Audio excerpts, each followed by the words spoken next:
Hi friends, ನಮ್ಮನೇಲಿ ಇವತ್ತು MTR gulab jamun ಮಾಡ್ತಾ ಇದ್ದೀವಿ. ಒಂದು MTR ಗುಲಾಬ್ ಜಾಮೂನ್ ಪ್ಯಾಕೆಟ್ ತೊಗೊಂಡಿದ್ದೀನಿ. ಆಮೇಲೆ ಒಂದು ಕಪ್ ಹಾಲು ತೊಗೊಂಡಿದ್ದೀನಿ. ಅದು ಹಾಲು ಹಾಕಿ MTR ಗುಲಾಬ್ ಜಾಮೂನ್ ಇದನ್ನು ಕಲಸಿ ಇಟ್ಟಿದ್ದೀನಿ. ಸ್ವಲ್ಪ ಹೊತ್ತು ಬಿಡಬೇಕು, ಚೆನ್ನಾಗಿ ನೆನೆಯುತ್ತೆ. ನಿಮ್ಗೆ ಹಾಲು ಎಷ್ಟು ಬೇಕೋ ಅಷ್ಟು ಎಷ್ಟು ಬೇಕು ಅಷ್ಟು ಹಾಕೊಂಡು ಮಿಕ್ಸ್ ಮಾಡ್ಕೋಬೇಕು. ಇದನ್ನು ಹಾಲು ಹಾಕಿ ಚೆನ್ನಾಗಿ ಮಿಕ್ಸ್ ಮಾಡಿಬಿಟ್ಟು ಒಂದು 10 ಮಿನಿಟ್ಸ್ ಹಂಗೆ ಇಟ್ಟಬೇಕು. ಆಮೇಲೆ 10 ಮಿನಿಟ್ಸ್ ಆದಮೇಲೆ ಇವಾಗ ಫ್ರೆಂಡ್ಸ್ 10 ನಿಮಿಷ ಆಗಿದೆ. ಇದು ಚೆನ್ನಾಗಿ ನೆಂದಿದೆ.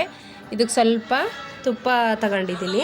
ಸ್ವಲ್ಪ ಇದನ್ನು ಉಂಡೆ ಮಾಡೋಕ್ಕೆ ಈ ಥರ ತಗೊಂಡು ಈ ಥರ ಸ್ವಲ್ಪ ಈ ತುಪ್ಪನ ಇದು ಮಾಡ್ಕೊಂಡು ಈ ಥರ ಉಂಡೆ ಮಾಡೋದು.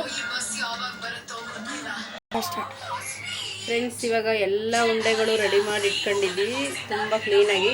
ಇವಾಗ ಈ ಕಡೆ ಎಣ್ಣೆನೂ ಕಾದಿದೆ, ರೆಡಿಯಾಗಿದೆ. ಇವಾಗ ನಿಧಾನಕ್ಕೆ ಉರಿಯನ್ನು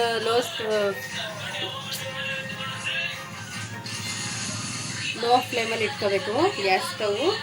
ಅದಾದ ತಕ್ಷಣ ನಿಧಾನಕ್ಕೆ ಒಂದೊಂದೇ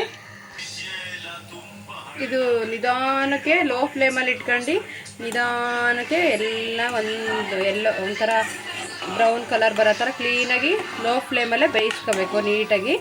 ಒಂದು 15 ಮಿನಿಟ್ಸು ಇದೇ ಥರ ನಿಧಾನಕ್ಕೆ ಲೋ ಫ್ಲೇಮಲ್ಲಿ ಬೇಯಿಸ್ಕೊಬೇಕು.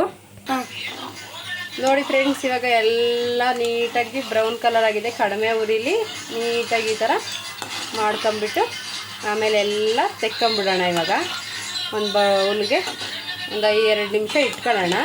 ಇದು ಡೈರೆಕ್ಟು ಪಾನ್ಕಕ್ಕೆ ಹಾಕಿದ್ರೆ ಚೆನ್ನಾಗಿರಲ್ಲ. ಇದು 2 ನಿಮಿಷ ಎತ್ತಿಟ್ಕೊಂಡಿದ್ದೀವಿ ಫ್ರೆಂಡ್ಸ್. ಇವಾಗ ಈ ಕಡೆ ಪಾನ್ಕ ರೆಡಿ ಮಾಡ್ಕೊಂಡಿದ್ದೀನಿ ನಾನು. 1 ಕಪ್ ಸಕ್ಕರೆ, 2 ಕಪ್ ನೀರು, ಏಲಕ್ಕಿ ಪುಡಿ, ಒಂದು ಸ್ವಲ್ಪ ಕೇಸರಿ ಹಾಕೊಂಡು ಚೆನ್ನಾಗಿ ಸ್ಲಿಮ್ಮಲ್ಲಿ ನೀಟಾಗಿ ಪಾನ್ಕ ರೆಡಿ ಮಾಡಿ ಇಟ್ಕೊಂಡಿದ್ದೀನಿ. ನೋಡಿ, ಈ ಥರ ಒಂದು ಲೇಯರ್ ಪಾನ್ಕ ಬರೋ ಥರ ಮಾಡಿ ಇಟ್ಕೊಂಡಿದ್ದೀನಿ. ಇವಾಗ ಇದನ್ನು ನಿಧಾನಕ್ಕೆ ಇದನ್ನು ಒಂದೊಂದೇ ಇದರಲ್ಲಿ ಹಾಕೋಣ. ಇದು ಒಂದು 2 ನಿಮಿಷ ಆದಮೇಲೆ ಹಾಕಿದ್ರೆ ತುಂಬ ಚೆನ್ನಾಗಿರುತ್ತೆ.